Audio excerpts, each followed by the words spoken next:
Hello everyone, and this is your extended precipitation discussion video.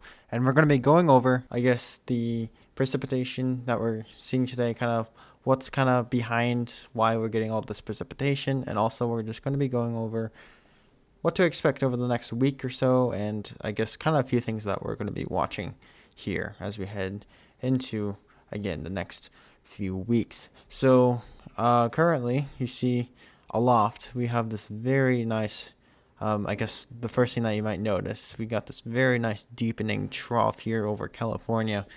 Um, and so we're expecting this area to actually begin its way northeastward within the next day or so. And then and then away from this, we kind of see this nice ridge over here with a dominant area of high pressure here over Texas. And today we're seeing actually an area of enhanced flow aloft that's causing some forcing and some ascent for widespread areas of showers.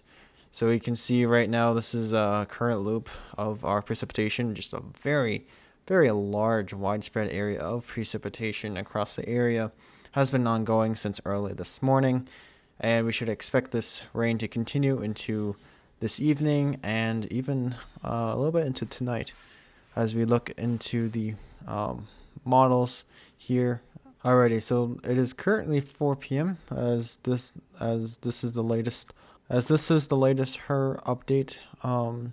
This is the 20Z update. So let's watch this area of precipitation here as we head into the next few hours. You can see that it kind of meanders around here a little bit, some little cores of precipitation, and then as we head into late tonight, you kind of see these area or pockets of precipitation across farther southern Minnesota that will develop, and it won't be not really quite as widespread as currently, but definitely will be just remaining little pockets here of precipitation. As we head into tomorrow morning, we can see these areas kind of break up a little bit. We see a few maybe heavier portions here and there, but definitely not going to be very widespread. Head out a little bit farther as we head into the day tomorrow. This is the afternoon of Wednesday, 18Z, and so this is approximately 1 p.m. As we see, it's fairly clear, maybe a few isolated areas of showers across western Minnesota, but we're pretty much in the clear right now by this time for any potentials for widespread precipitation. As we continue on, it's still remaining clear, but we do have another area of low pressure that will develop because of that trough that we mentioned earlier that was over California. That area is going to move over, as I said, northeastward, and actually going to cause some cyclogenesis to occur over the mountainous area of the western U.S. And so that will cause another system to develop over here, and then we could see that another chances for widespread precipitation over the Dakotas and even into Minnesota. We have these nice little bands here, you see. Some nice little, I guess you could say, training bands.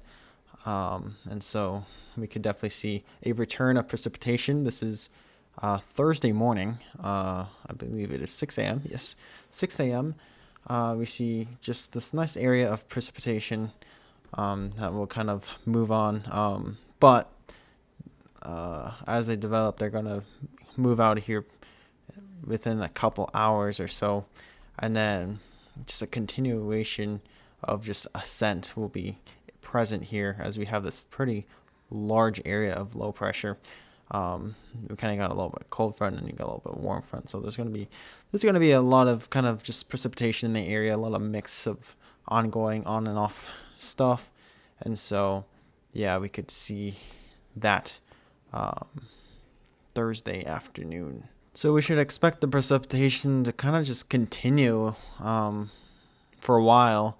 As you see, we kind of got the final cold front as it moves through this nice line of precipitation that will develop, and then we'll move through the metro and exit by around about afternoon time Friday. And then after that, we should finally, for the most part, be out of any chances of precipitation. As you see, kind of just the surrounding little areas of low pressure will kind of move out of the area. So let's actually head out to kind of a zoom out a little bit, kind of just get an idea. So we got a nice area of low pressure to the north that will kind of help push things out. And then we'll get back into a calm period where we have an area of high pressure over the western U.S. This should keep things quiet for a few days here.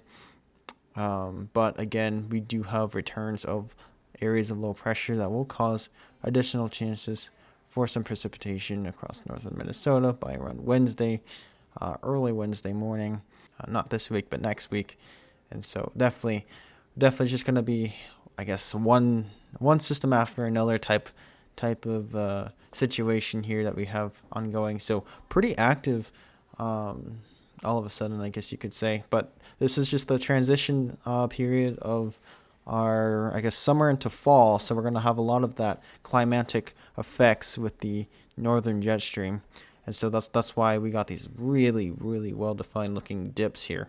And so we're just in the transition scenes period here. And so that's why we're having this situation. So if you've been wondering, are we going to get snow anytime soon? Well, a lot of people I've seen have been speculating we'll get snow by November, which it is currently October, and so we could definitely see snow.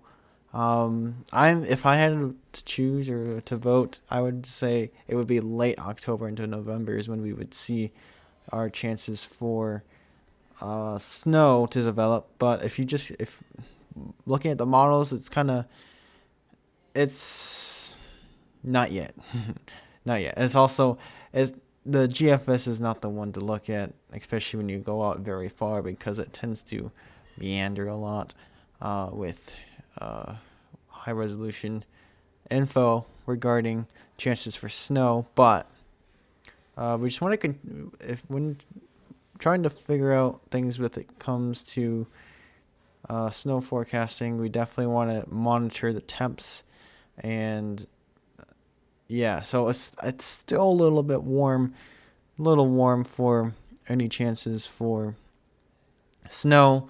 But you definitely see we just want to continue to watch these dips here. Any opportunities to be able to bring any polar air southward is kind of what we're wanting to watch here. This is a large scale view of North America, and so we're kind of seeing here. So up here, this is where our polar vortex is located.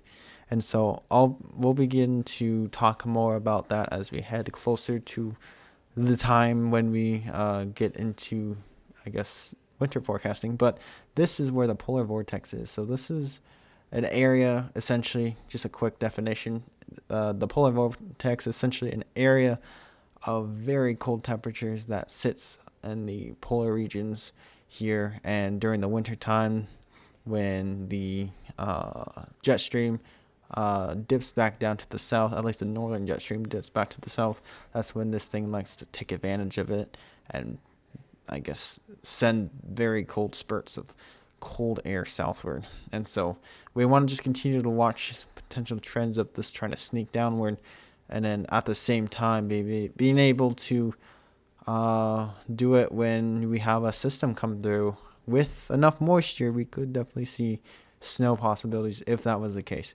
But right now, we are definitely not really cold enough for that to occur quite just yet. And so we'll definitely want to continue to watch that as we head into the next several weeks and even getting into November, early November. And then we can start, I guess, getting a better picture of what to expect when it comes to snowfall. So thank you everybody for watching this quick little forecast discussion video. I am hoping to make more of these type of videos more often. I guess talking about the weather and just kind of making discussions about current weather and making predictions and stuff like that. So I definitely am hoping to make more. It's been a little hard because I just need to still kind of just figure a few things out when it comes to making these type of things. So thank you for watching, and be sure to like and subscribe for more. Have a great rest of your day. Bye.